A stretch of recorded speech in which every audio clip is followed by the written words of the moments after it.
I want to take you back to a moment in your life that you didn't choose. Maybe it was the day you got laid off. Maybe it was the breakup you didn't see coming. Maybe it was when someone you trusted let you down. We've all been there. A moment we didn't ask for, a moment that broke something inside us. Now pause and think, what did you do next? Because that's the moment that defines everything. Not the moment of crisis, but the moment after.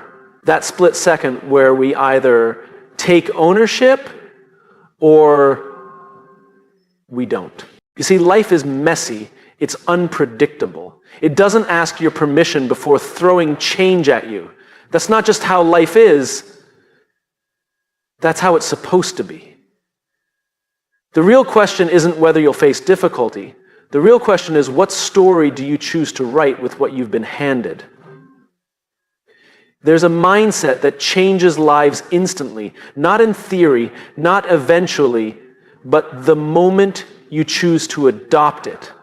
It's the mindset of ownership over circumstance. Let me explain what that really means. We've been raised in systems that reward us for staying in line. We're told that if we do the right things, life will reward us back. Get the degree, get the job, get the approval. But life doesn't play by the rules we imagine. And when things go wrong, our first instinct is to point outward. It's my boss. It's the economy. It's my upbringing. It's bad luck. And look, those things matter. Your environment influences you. But it doesn't define you. What separates the fulfilled from the frustrated isn't what they've gone through. It's what they do with what they've gone through. It's not about denial. It's about direction. You can acknowledge pain and still choose power. Ownership says, this happened, I didn't choose it, but now it's mine to deal with. That changes everything. Because when you take ownership, you stop being the victim of your story and you become the author of it. Let me tell you about a man I met once at a workshop. Let's call him Carlos. Carlos had been through hell. Childhood trauma, financial collapse, addiction, and loss. When he stood up to speak, you could feel the weight he carried. But his voice didn't shake. His hands didn't tremble. He spoke with a strange kind of peace. And he said something I'll never forget. I spent 20 years waiting for someone to save me. Then one day I realized I was the only one coming. That was the day everything changed for him. You see, ownership is not a concept. It's a decision. A decision to respond instead of react. To lead your life instead of just living it.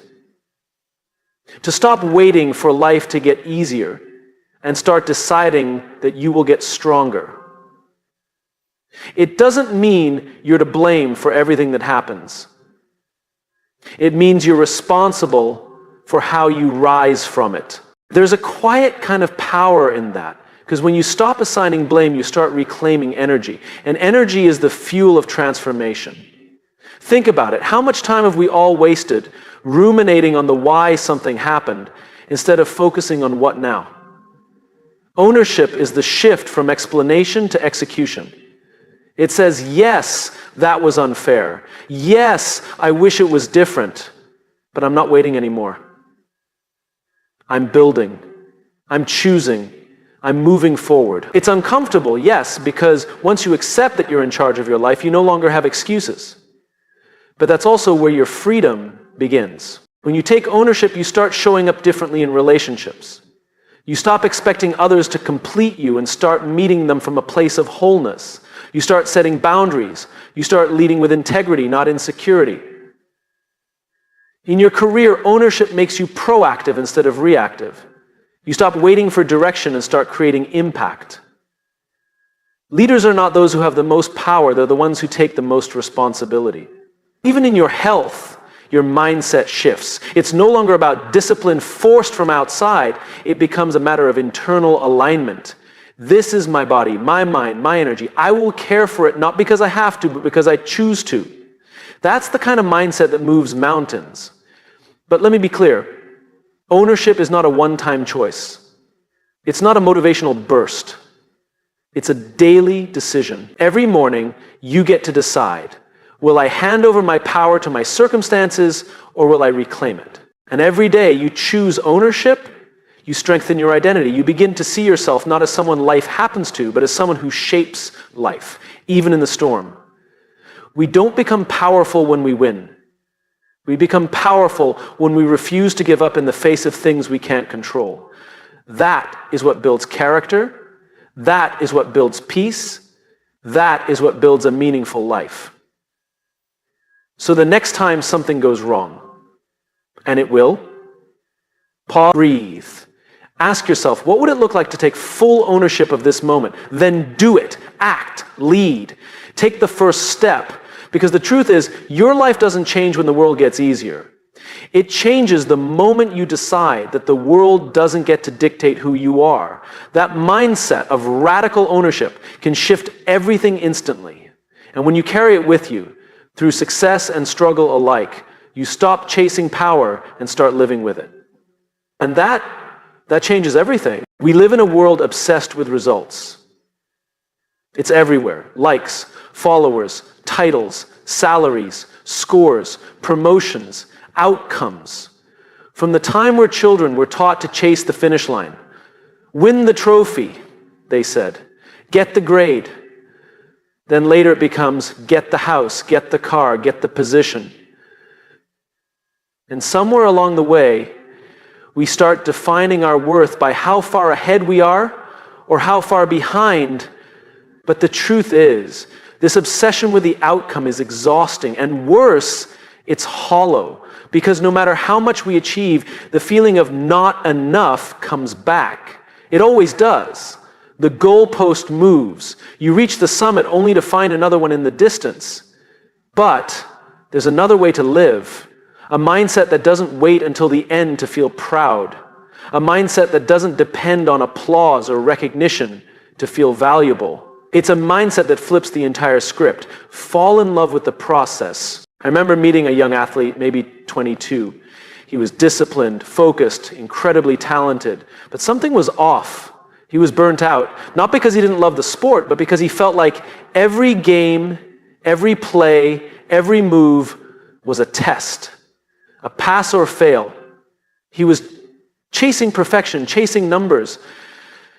And when I asked him what first made him fall in love with the game, he paused, and then he smiled. The training, he said. I used to love the training.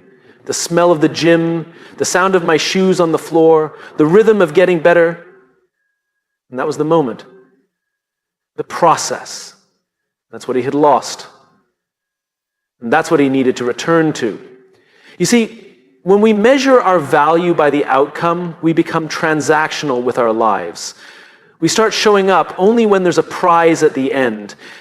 Because not every effort gets rewarded in the short term. Not every good decision leads to immediate validation. But it always contributes to who we're becoming. The process is where the transformation happens. The process is where the identity gets built. Outcomes are snapshots. The process is the story.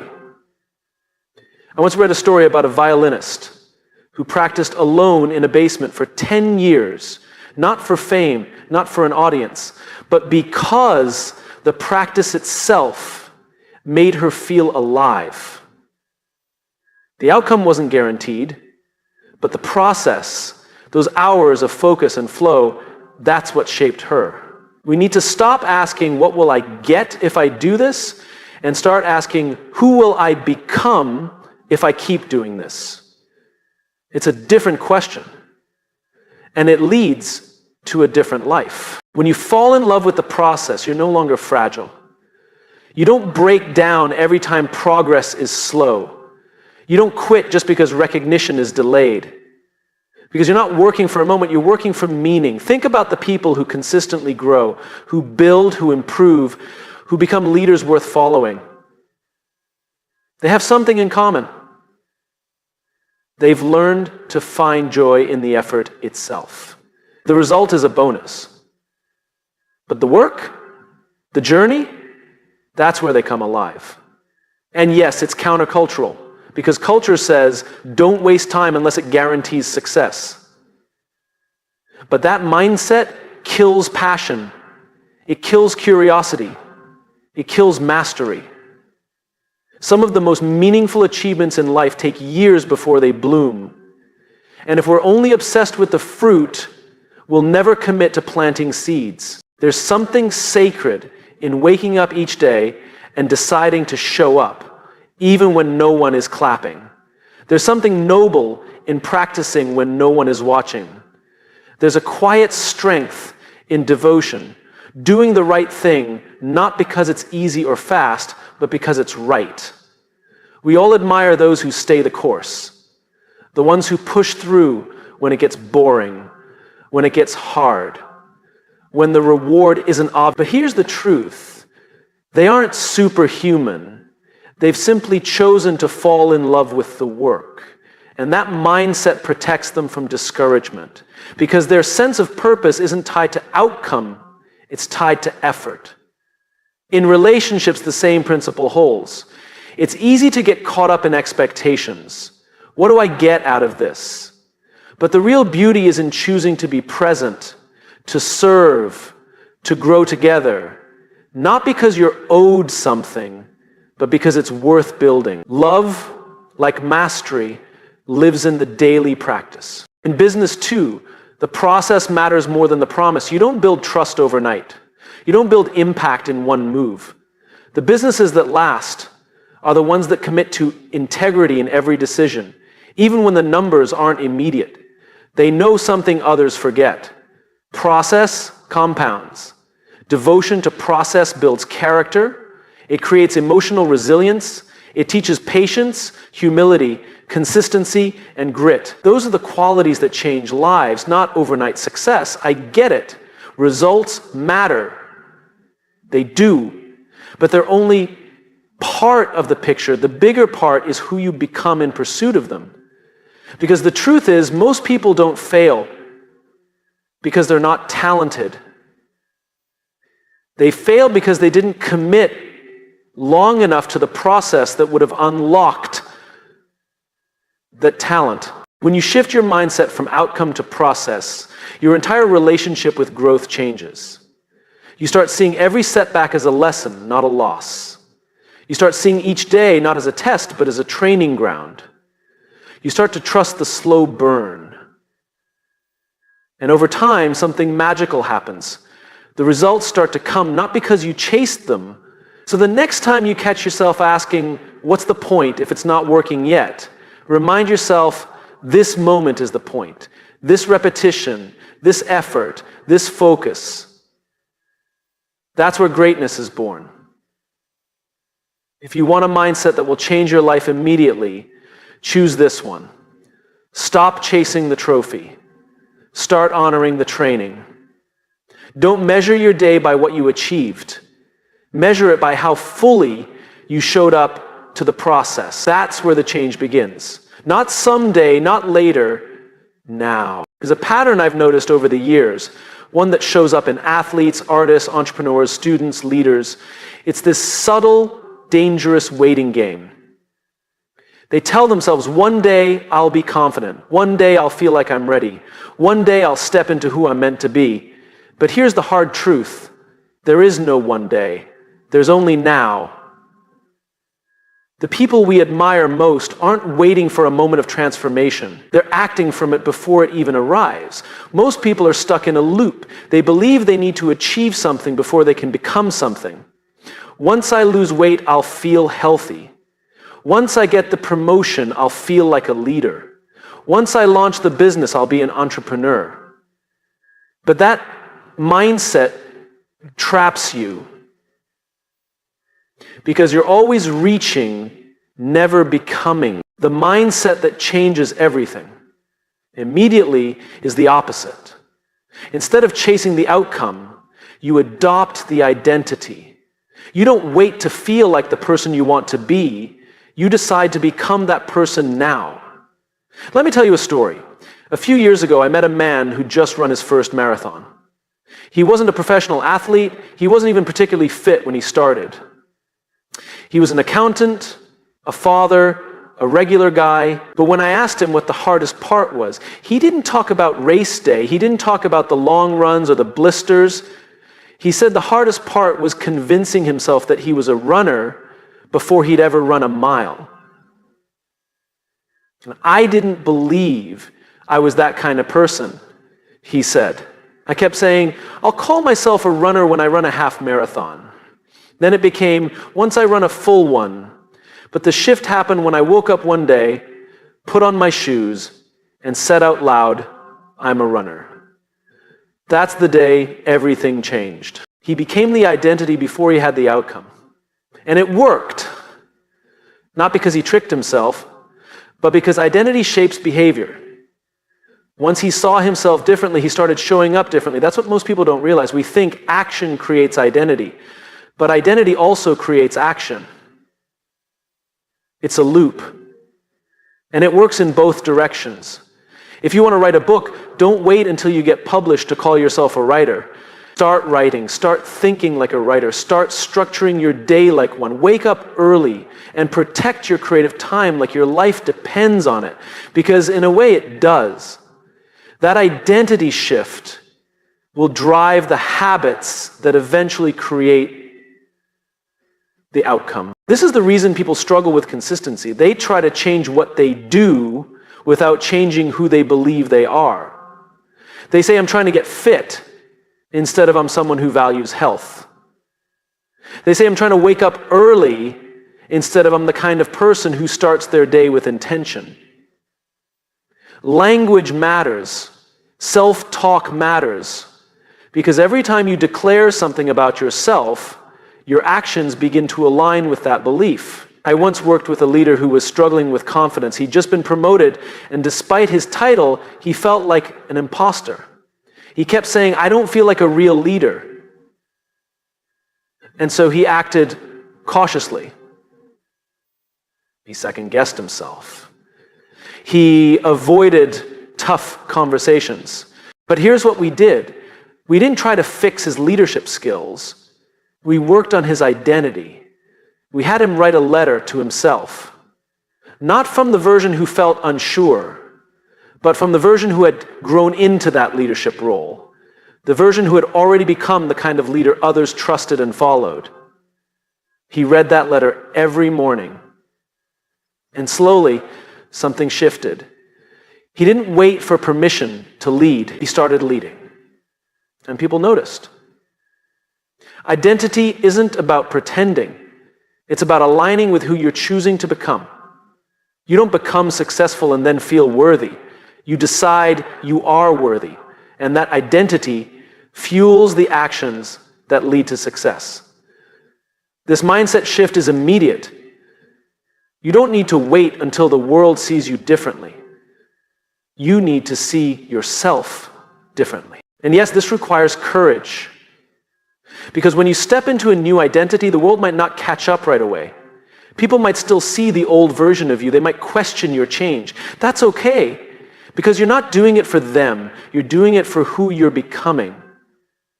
This mindset is about integrity, not in the moral sense, but in the structural sense. Wholeness, alignment.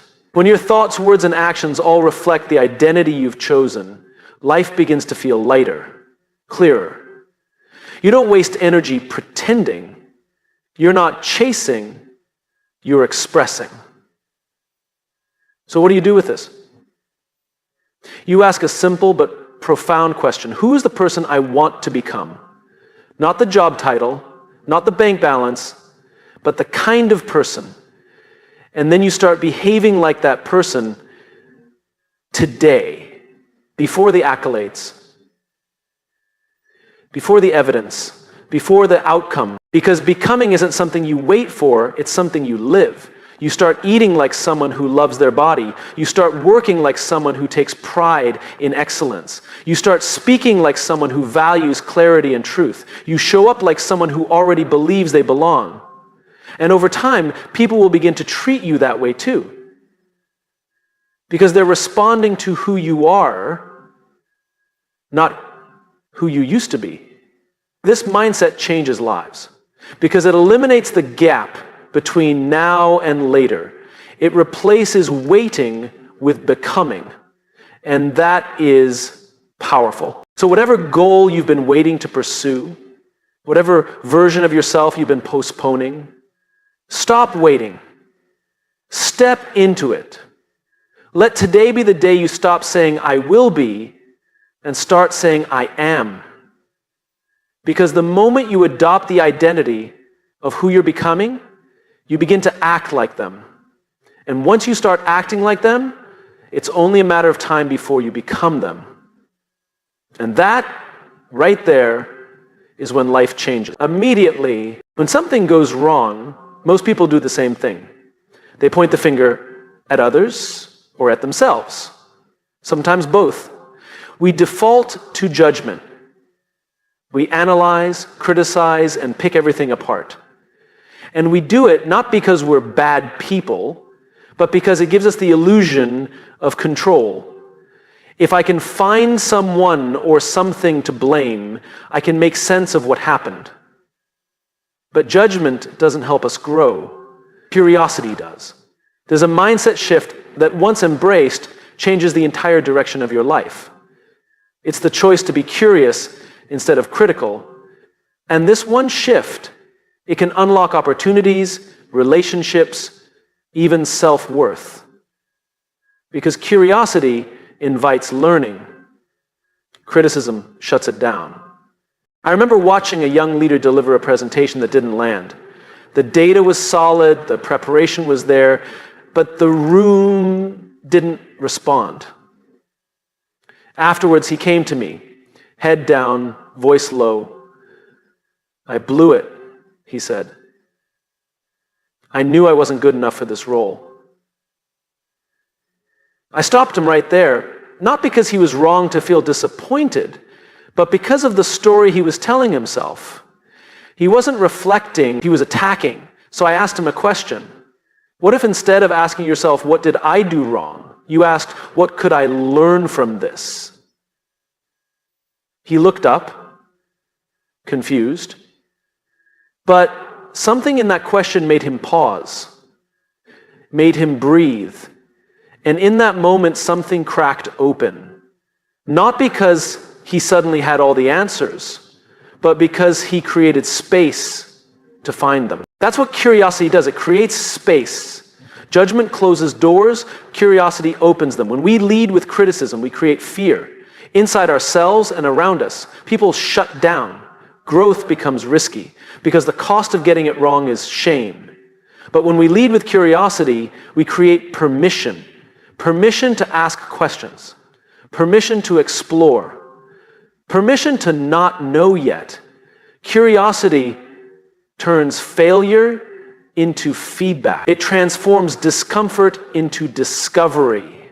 It takes the pressure off performance and puts it on progress. I've worked with organizations that thrive on curiosity. You can feel the difference the moment you walk in. People ask more questions than they give answers. Leaders say, I don't know, and mean it as a strength, not a weakness. Mistakes don't end careers, they spark conversations. And that's where innovation lives. But curiosity isn't just a business tool, it's a life tool. And it's one we often forget how to use. Think about children. They ask questions relentlessly. Why is the sky blue? What's inside the wall? Why do people lie? They're not trying to critique the world, they're trying to understand it. And because of that, they grow at an astonishing rate.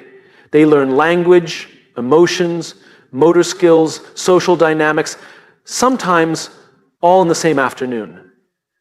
Not because they're smarter than adults, but because they're more curious. Somewhere along the way, we lose that. We trade curiosity for certainty. We stop asking questions and start defending positions. And in doing so, we slow our own growth. You want to change your life immediately? Get curious again about yourself, about the people around you, about the world you think you already understand. When you mess up, don't say, I'm such an idiot. Ask, what caused that decision? When someone lets you down, don't say, they're just selfish. Ask, what might they be struggling with? When you feel stuck, don't say, I'm not cut out for this. Ask, what's another way to look at this? These questions aren't soft, they're strong. They take more strength than blame ever will. I once coached a woman who'd been passed over for a promotion. She was angry, frustrated, hurt. She had every right to be, but she was ready to quit. She said, if they don't see my value, I'm done. I asked her, what if this is the moment that shows you something about yourself you wouldn't have seen otherwise? She paused, not because the pain went away, but because the perspective shifted. And in that space, she got curious. She looked at how she showed up in meetings. She asked for feedback she didn't want to hear. She studied leadership styles that weren't her own. 6 months later, she got a bigger opportunity, one she almost walked away from, because judgment had closed the door. Curiosity does, but it keeps you moving. It turns pain into perspective.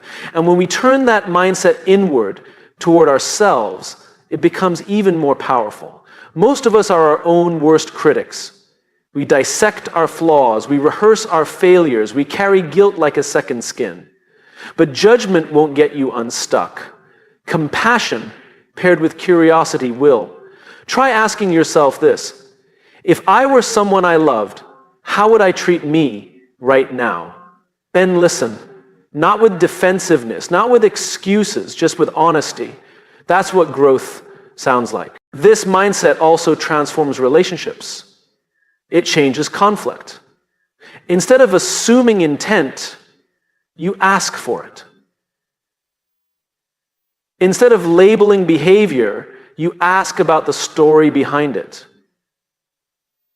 You become less interested in being right and more interested in being connected. And something beautiful happens. People start to trust you because they don't feel judged. They feel seen. And when people feel seen, they open up. That's when real communication begins. That's when change begins. There is nothing soft about curiosity. It requires humility. It requires patience. It requires a willingness to be wrong and to still keep asking. But the payoff is enormous. A curious person doesn't wait for life to hand them answers. They go looking. They read. They listen. They explore. And because of that, they grow faster, love deeper, and lead better. So if you're standing at a crossroads in your life, whether it's your career, your relationship, your identity, don't rush to judge. Don't default to criticism. Don't shut down because you don't know yet. Get curious. Ask what's here for you. Ask what this is trying to teach you.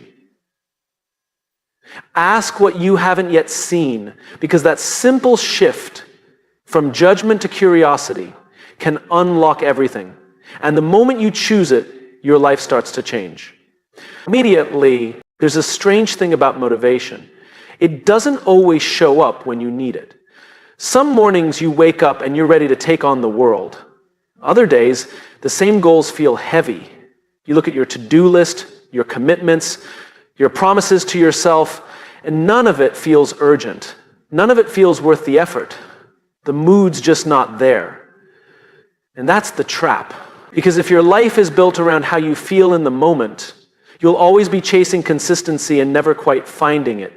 The day you feel tired, you'll skip the workout. The day you feel discouraged, you'll avoid the work. The day you feel insecure, you'll hide instead of speak up. And slowly, over time, your life becomes a reflection, not of your values, but of your moods. There's a mindset that can flip this entire pattern. It's not glamorous. It doesn't come with instant gratification, but it creates a kind of internal power that nothing can shake. It's the mindset of living by values, not moods. I once sat with a founder of a growing company who told me something simple but profound. He said, I don't trust my feelings in the morning. I trust my commitments from the night before. It stuck with me. Because it's so easy to feel like your present mood is the most honest version of yourself. But it's not. Your mood is just a snapshot. Your values are the story. When you live by values, your actions aren't negotiable based on how your day's going. You're not at the mercy of emotional weather. You know who you are, what matters to you, and how you want to show up, even when it's hard, even when it's boring, even when no one's watching. It's the difference between the person who says, I'll be there if I feel like it, and the one who says, I'll be there because I said I would.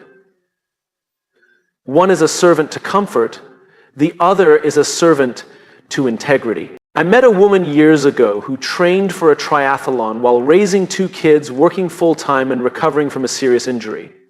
I asked her how she stayed consistent. She didn't talk about energy or motivation. She said, I decided that being disciplined was a way to respect myself. Her value was self-respect.